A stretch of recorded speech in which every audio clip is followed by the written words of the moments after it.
What's up, YouTubers? Gonna show you here on a Toyota Camry. This is a 2019, where the fuses are located and where some of the most common fuses that go bad. So you open the door, make sure that your car is off, your keys out of the ignition.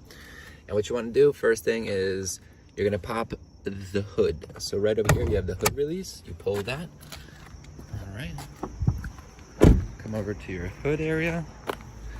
And okay, so once you pop the hood, you come over to the front here, and right over here, it's a little tricky. You're gonna feel it out on the bottom area. If you put your hand like this, slide it in, you'll feel that there's a lever right over here, right around where the sign is. If you follow this right down here, you gotta put your hand underneath, move it up.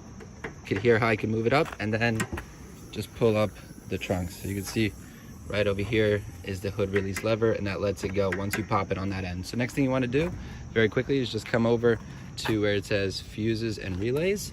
What you're gonna do is just pull the tab as such here and here. So you're just gonna squeeze this tab, pull this up, squeeze this tab, pull this up. The cover comes out.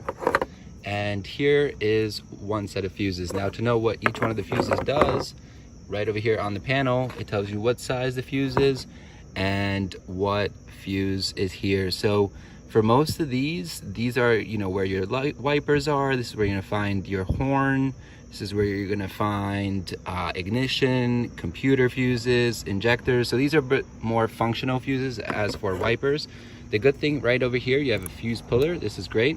This is what you should use to maneuver the fuses. So in this case, I'll show you, just put in the fuse right here, you clamp it together, and you pull it out. Now, the best thing you could do is when you're looking at the fuses, put them to the light, and that way you could see whether the bridge in the middle is broken. So this is one set of fuse boxes, but the fuse box, which is more common for regular issues, is going to be the one right over here.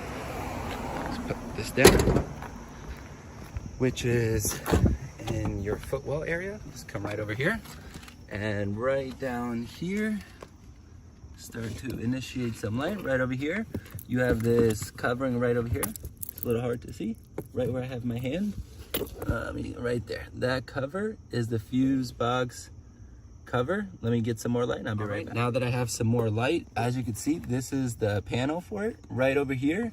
All you have to do to remove the panel is, it's a little bit hard to look and do this, but right over here, you have a little bit of a nudge. You just pull on that, and that will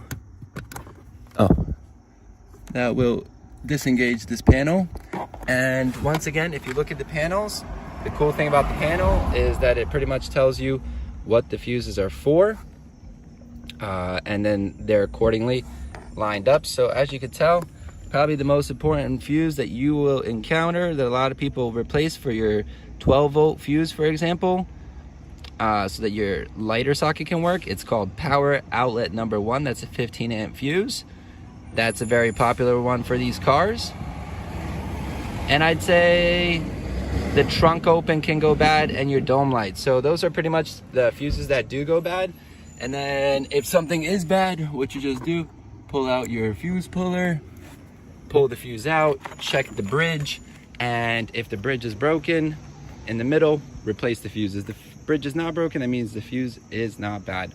Thanks for watching. There is no in between with fuses. It's either power on, power off. So thanks for watching. Like and subscribe. Make sure you use the right type of fuse, the right size fuse. All right, see you in the next one.